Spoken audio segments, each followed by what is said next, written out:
Böyük partlayış ve böyük təbii hadisələr gəlir qarşıdan. Bu hadiselerde indi aparılan, dünyada aparılan siyasetin neticesinde olacak. Yani hərbi siyasetin neticesinde olacak. Dünyamızı büyük şekilde iktisadi krizis bürüyecek. İnsanlar çok çətinlikdə olacaklar ve bu muharibeler, ümumiyyətlə yeni muharibeler başlayacak ama bu yeni muharibeler uzun müddətli olmayacak. Uzun müddətli ola bilməz.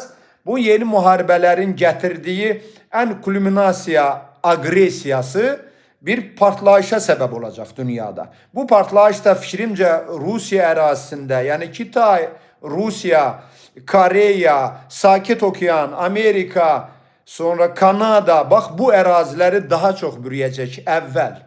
Bundan sonra yeni atmosfer əmələ gələcək. Elə bir ki, dünyada yeni enerji əmələ gələcək və bu enerjinin də çox böyük şəkildə təsirləri olacaq. İnsana, insan psixologiyasına, insanın idarəçiliyinə, həm özünü, həm də ümumiyyətlə dünyanın idarəçiliyinə böyük təsir olacaq ki, mən insanları iki yerə ayırıram.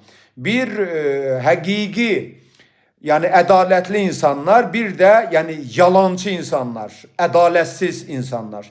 Ədalətli insanlar o kadar da büyük psixoloji sarsıntılar keçirtməyəcək, ama ədaletsiz insanlar çok büyük psixoloji sarsıntılar keçirəcək ki, bu sarsıntılardan da kurtulmaktan ötürü iller lazım olacak.